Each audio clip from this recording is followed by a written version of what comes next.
Everybody dreams of finding treasure buried under the ground. And for some people, that dream could become a reality.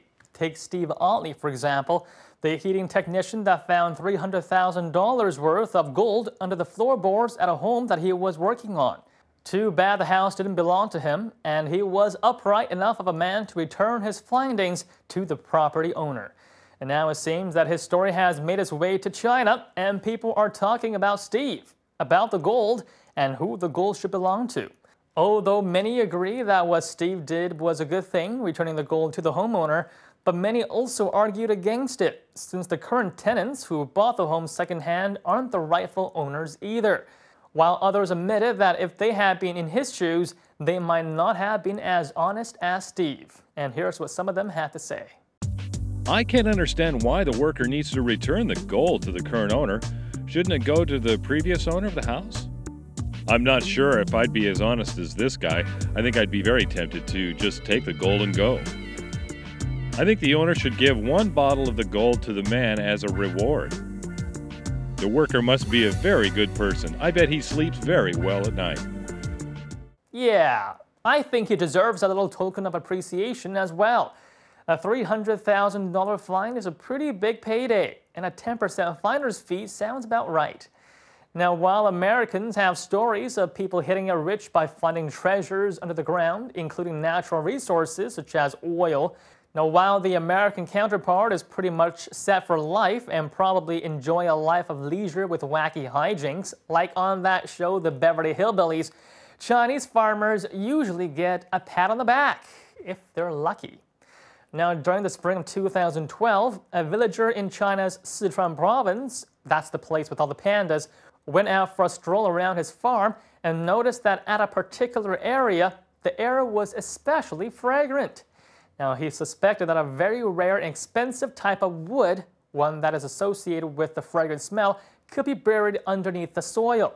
He got the help of some experts who identified that indeed, a very rare type of wood estimated to be worth millions of yuan was buried under his farm.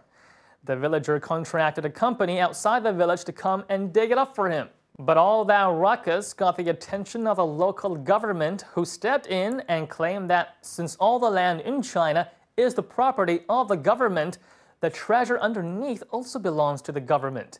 Now, this is undebatable for natural resources. If you were sitting on an oil field or a natural gas reserve, then the government has a right to claim it. But what about large pieces of wood? Now, the local government offered the villager an ultimatum: accept a compensation of $500,000 yuan, or roughly $80,000, in exchange for the treasure, or find yourself on the other side of the law. Now, the villager, not one to back down, replied that he won't accept any offer under 4 million yuan, or roughly $650,000. 80,000, 650,000. Now that is a pretty big difference, and unsurprisingly, the offer was refused.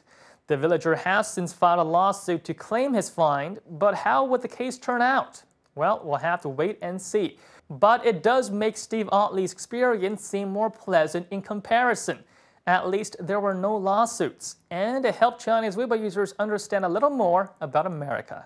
Let's take a look at a few comments. If this happened in China, the gold might have been given to the local government. I learned 3 things from this story. First, American education creates good, honest people. Secondly, anything you find on your property belongs to you. And thirdly, American labor is expensive. $6,500 for the guy's services?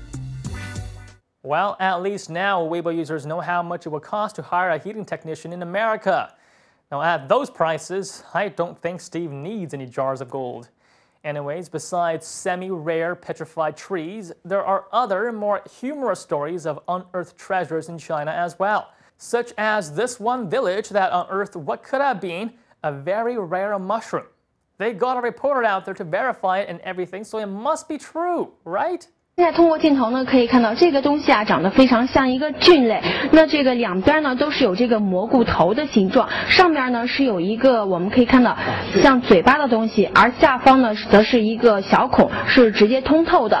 摸上去啊是非常的光滑，感觉非常像一个肉类。那我们用尺子呢也大概量了一下，这个东西的身长呢也大概就在19公分。That video cracks me up every time.